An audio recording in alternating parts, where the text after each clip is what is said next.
Morning everyone. Just back today to share my latest journal with you all. It's a journal based on a mother's love. Well, that's the title I've given it. It's just really with Mother's Day in mind. I know Mother's Day is coming up shortly here in the UK, March I think it is. I think it's a little bit later in the US. Is it June? That rings a bell. But I just thought it'd be nice really to sort of share our love we've had for our mothers. Making this was a little bit sentimental for me because, as a few of you know, I've lost my mum a few years back. And I sort of put a lot of my mum into this journal, things that I knew she would have loved, like roses. My mum really did love roses, and she loved very pretty, feminine things and anything vintage. So there's a lot of my mum in this, but it's just really a celebration of a mother's love. Right, let's waffle and I'll start going through it with you. It's a lace-covered journal. Well, mainly lace of the cover. I've printed on fabric a little vintage image of a mother and I presume a daughter just carrying two little baskets of roses, but I just thought they were both really pretty. There's several layers of lace on it. Some of it is vintage and some of it is new, but there is quite a lot of vintage in it, as you can tell from the sides. I've just put 3 little buttons on it and a simple ribbon closure, and some crochet trim from a doilet, and a little bit of roses and a little bit of cheesecloth and some more vintage trim. Like I said, it's a very simple closure. Just press it down to open. Journal actually measures 8.5 by 5.5. It has 64 pages front to back. I've made it with a craft text, and like I said, have covered it with all various laces and fabric. The inside cover, I've just done a little music pocket which I've laid up with some lace and some trim, a little bit of cheesecloth. There's some journaling cards in here. Love greetings to my dear mother. And this doesn't have to be a Mother's Day journal, as it's very feminine and pink and full of roses. The kit I used was absolutely gorgeous, and it's the Artymaze My Sweet Rose kit, but it's beautiful to work. If you like anything feminine, pretty, this is the kit for you. Like I said, I've just put some journaling cards in, which have all been lined with either lime paper or tea stain paper, and that's a job I've got to do today, stain some paper. I put it off as long as possible because I detest doing it. And it's funny because I watched a video the other day, I think it was Gina Wiseman from the Firefly Studio, and she said exactly the same thing, and I can't believe how much I hate doing it, but I think I've got 2 sheets of paper left, so it's becoming a matter of needs must.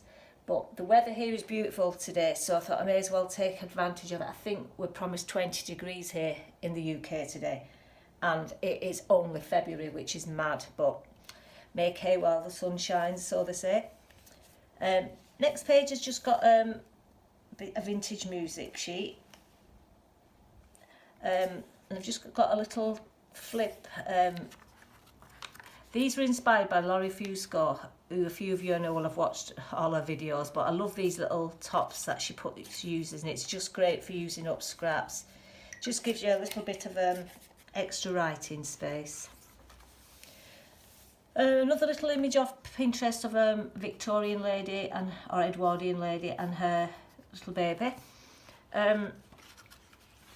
I've been absolutely binging on all the lovely envelopes I keep seeing you all making, so I thought I'll have a little attempt at I think I did this one following the G-Curves tutorial, but I've put some journaling cards and writing space in it, but I just love these and I think they're a lovely way for using up. And I've just put a little bit of rice paper. I think I've done 2 of these in the journal, but I've gone mad on making these lately. I've watched some lovely tutorials. One that I really did love was Charlotte Peterson. Like I said, G. Kerr does a good one, and Annalise from Sweden. Her alternate envelopes are gorgeous. but I'm sure you all know that. Some more paper from the kits. I've made several handmade little tags throughout, and this is just, it looks to be a mother with her children here, and I've tried to keep them very pretty and feminine and very pink to sort of coordinate with the papers. A little bit of ledger.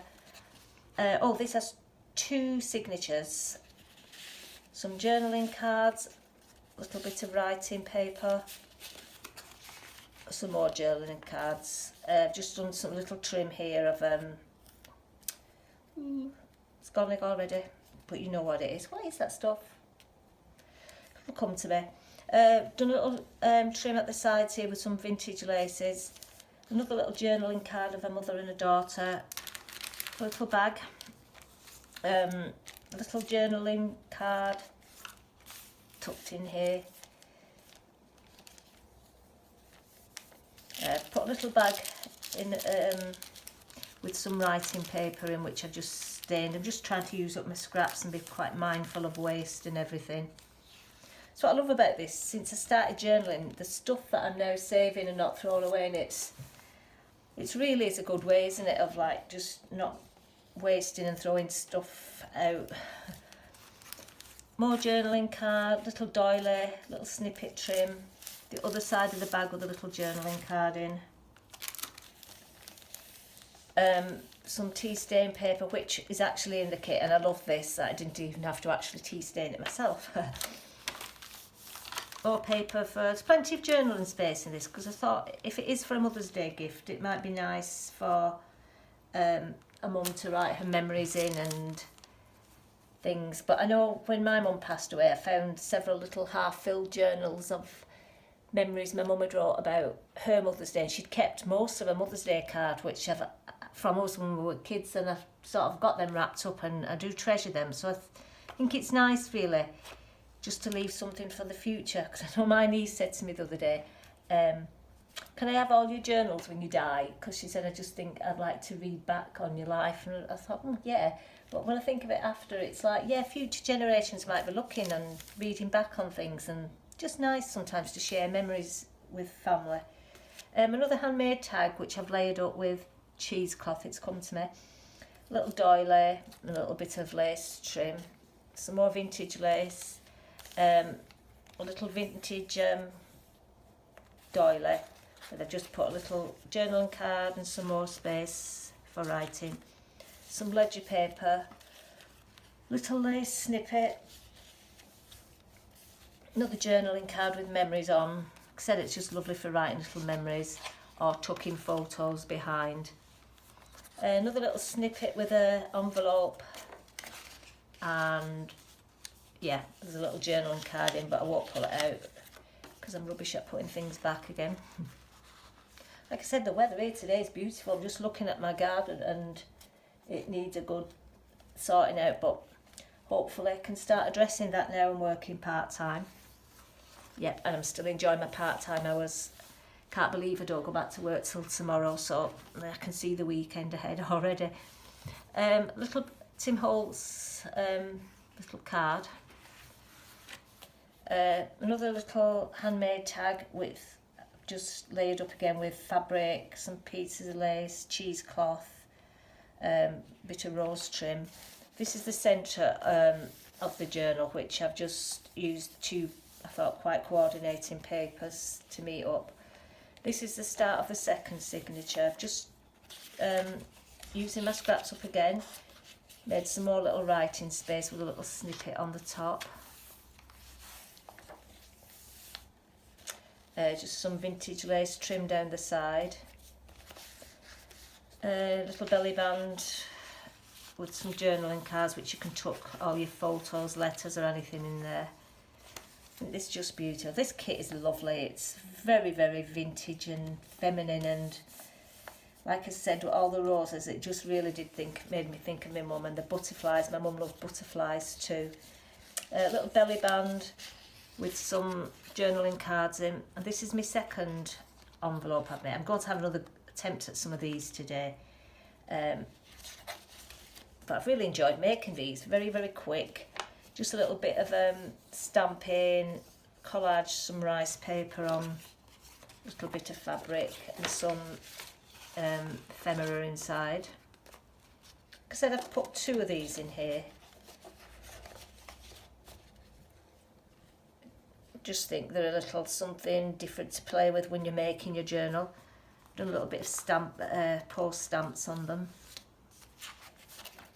Another journaling card of a beautiful lady with roses on her hat. A bit of vellum paper. More little ledger paper with a little card. And this page beautiful. I just love it. It's like, if you look close, you can see a little bit of script, tea staining, roses. Andrea really does do the most beautiful kits, and I will do a link for her store below. Centre of a journal, I've just put one of these bags, and I've left the tops open, but they are empty, so I just thought it'd be nice to put whatever you want in them, like maybe letters or maybe little cards or postcards, little things that mean something to you. More little shorter paper at the other side of that vellum. Some more lace trim. Another one of the Laura Frusco inspired toppers. I think she called them toppers, but I just really love them with the little envelopes. Laurie really is so inspiring, and I love watching her videos. She always makes me want to come and run out and start rooting through my scraps to make some stuff. Little bit of pink lace down the side. The other side of that lovely paper. I've just done a little guest check here, which I've just layered up with some more rose trim again. Some more little writing paper. A little bit of trim on top. Another journaling card. And I think I've done 4 of these tags throughout the journal. I think this is the last one. But there is writing space on the back, so they can be used for journaling on. Another little bit of... This wasn't from the kit. This was just some paper I had left over, so I just thought I'll just back it with some lined paper and they'll do for journaling. Little lace snippet. Some more trim and music paper. More writing space, and this is the back of it now, coming to the end of it. I've just put some journaling cards in and a little pocket at the back. This is the back of it. It's also been laid up with laces, little buttons. But like I said, it would make a lovely Mother's Day journal, but it doesn't really have to be used for Mother's Day. But I just thought I just wanted to do a Mother's Day themed one because I've been thinking about it for a while but never got round to it. I've just listed this now in my Etsy shop. And if anybody's interested actually in buying it, I can actually do them a little bit cheaper than what I have put it up for in Etsy. It's just for Etsy I've now got to allow for shipping charges and everything. So if anybody's interested, I could do it a little bit cheaper if you'd want to PM me. Anyway, I hope you all enjoyed the rest of your day, and those of us in the UK having a sunny day, make the most of it, because they're not here forever, are they? Once again, thanks for watching. Catch you all later. Bye.